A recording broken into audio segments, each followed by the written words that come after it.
Welcome back. Let's take on Mr. Tanko Yinusa, NPC's presidential candidate. Mr. Yinusa, you heard Mr. Igini talk about the plans of INEC to ensure that the elections are credible. He said categorically that there will be no incident forms at that election.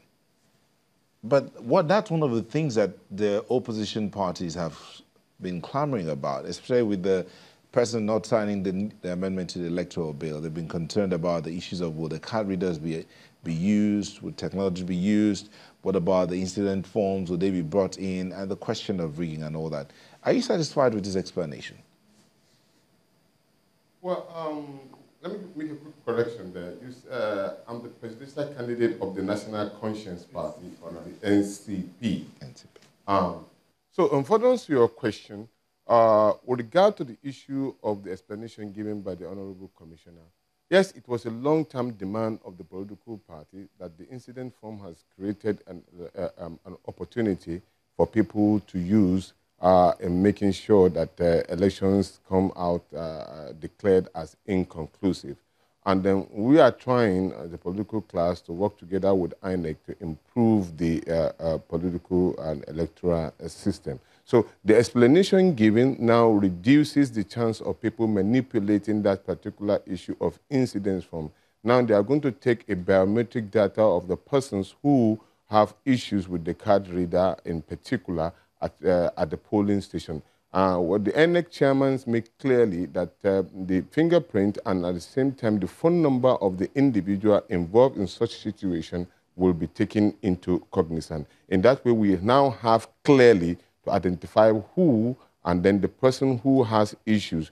And then it will reduce probably inclusion and probably inclusion of so much issues on the incident form that ended up resulting into the issue of nullifying or inconclusive election. But be as it may, let us also look at issues with regard to when you mentioned this vote buying. What is vote buying in the first place? Vote buying, of course, is a reward being given to an individual or group of people to make them act in voting in a certain way or not. And that has always caused a big problem in the system. But let us be fair to the Nigerian people. It is clear over the years that the Nigerian people have been held in disdain, disrespect. We have kept them in a very serious, unpalatable situation. Now, what do I mean? When you look at the salary gap and then the comfort of the common Nigerian on the street, while people in high places, legislators, executives, are getting millions of naira, 13, 14 million naira, we are still considering giving them 30,000 naira as salary. And these people have family. They take care of their parents, they take care of their children, school fees and all. It's a recipe for corruption.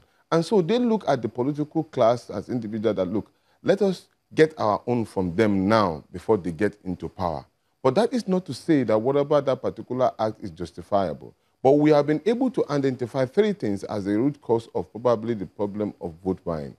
With regard to 1, poverty level, 2, lack of voter sensitization, and 3, lack of enforcement. And this issue, then we can reverse it if we are serious as a nation.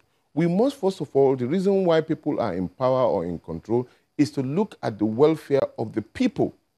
We have not been doing, successful government have not been doing so. It is only now, towards election, that people are going into the market distributing money. That on its own is vote buying. You are inducing the people to act in a certain way prior to election. If we are serious as a nation, these are things that we ought to have done early enough to show the people that we care. When the people see that those who are in power are interested in their well-being, they will start thinking about discussion as regard to issue-based campaign. But now they are not thinking about it. It's just who can pay the pipers, and they decide and take it and all. When you go to campaign anywhere, the first thing you will hear is Yemiego, Banukudi, Owomida. Those are the issues. So, but then we need to change that particular issue. But now, that dovetails into the issue of the Electoral Act. It's trying to improve on the electoral process. Now, there's a particular section 5 to 8, that caught my attention in the new electoral act being proposed. It talks about the appointment of the secretaries and appointment of other officers into the Electoral Commission, that is INEC. Now, in that section is saying that if you fail to disclose knowingly that you have affiliation to any political parties, you will be fined 5 million naira or a jail term of 5 years, and at the same time, or both.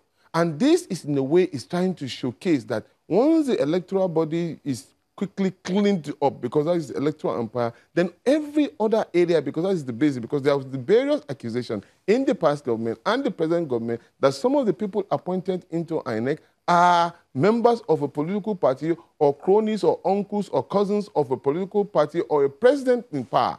So these are various issues that we really nick into. And that is the reason why the majority of our political party will take a very serious concern with the problem of the president not signing the new electoral act, which is tend to improve our electoral system.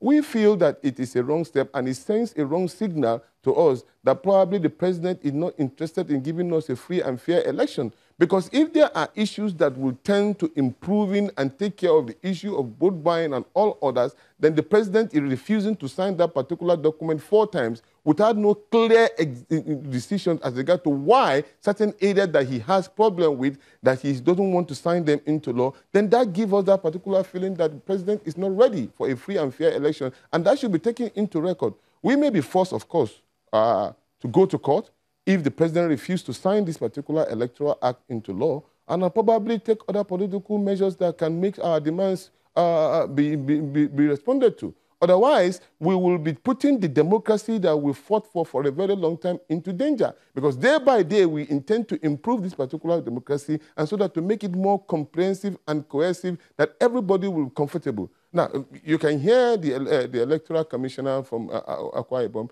mentioning about the issue of the card reader. Now, we are talking about improving the electoral system, making it more electronic in nature, so that people will find it easier to vote. You can see the INEC official trying to make, to produce a ballot paper. The ballot paper, they have to find an ingenuity in terms of providing how we can vote. But with an electronic system, it's so easy, and then we can vote. But these are ways in which we can improve the system. Probably the president feels insecure about whether he could win the election in 2019 if that particular new electoral act is being fixed into law.